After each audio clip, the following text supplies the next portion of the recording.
Hello, and welcome back to the channel. Thanks for joining me in another of my monologues. Well, today I'm in the studio because I wanted to show you something about MPs, the fact that MPs do not represent you. We always were somewhat suspicious that they didn't represent us, that actually they did their own thing. They got their instructions from Parliament and then pretended to represent us. But we do seem now to have evidence that that is not the case, which makes petitioning, writing to your MP, protesting, anything that your MP might be involved with, even inviting the MP to the garden fete, is a pointless exercise because they certainly do not represent you. We'll get onto that in a second, but before that, let me just let you know, I know you know that we've been promoting Alex, who is in Australia, who's been on the show several times. He's coming over, he's doing a bit of a tour, and he's in various places, and people have been sending me the promotional literature. Here we go.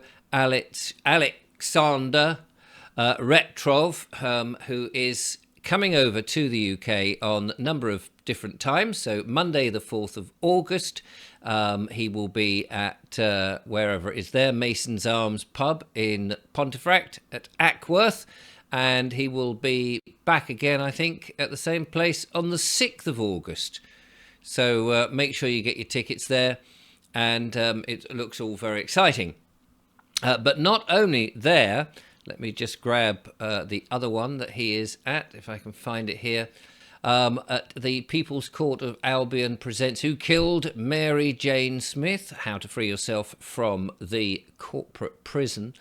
And he will be appearing, it's just down here at the very bottom, on the 19th of July 2025, time from 10 to 5:30 at a venue there, which I hope you can read, Chalk Lane, Cockfosters, which is sort of in London. So check that out if you are interested. Now, what do MPs do? If you go to the website of UK Parliament, you can see this. Let me just blow that up a bit so we can see it a bit. So this is the original version, and it says the UK public elects members of Parliament to represent their interests and concerns in the House of Commons. MPs consider and can process new laws as well as raising issues that matter to you in the House. So this is what it says. This includes asking government ministers to, I'm reading it badly because it's on a screen in front of me, it's not terribly clear to me, asking Parliament ministers about questions about current issues, including those which affect the constituents. That's what it used to say. Sounds fairly sensible.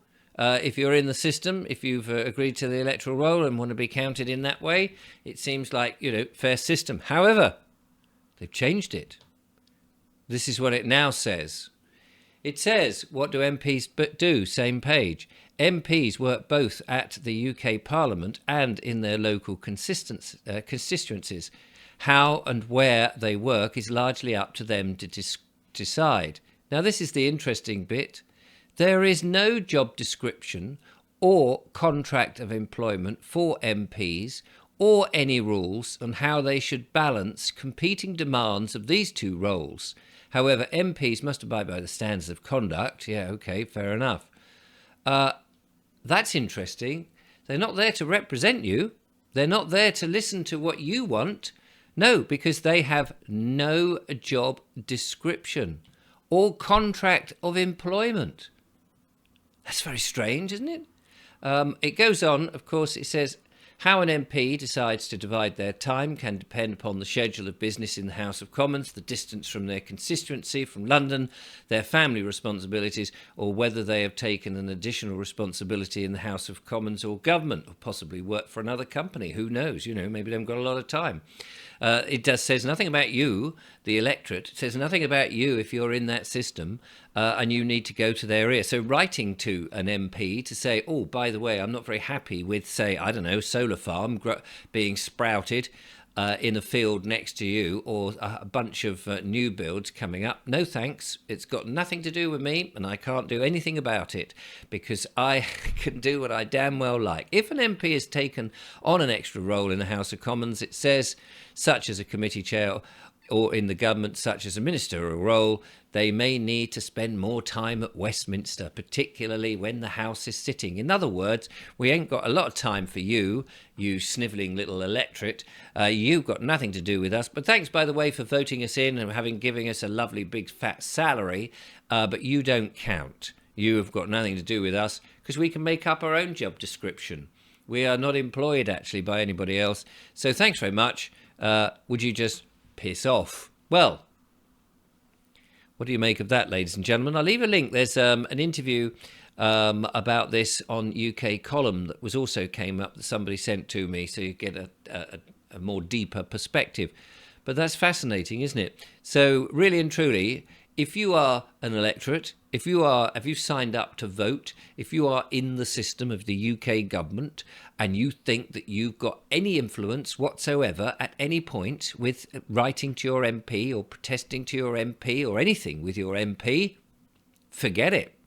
Because clearly it's now perfectly says on their website, I'll leave the link in the description, that you and them have no role together whatsoever. And by the way, I think they're treating you even worse so that they can come down and say, yep, you're going to have that 5G. Yep, you're going to have that surveillance cameras.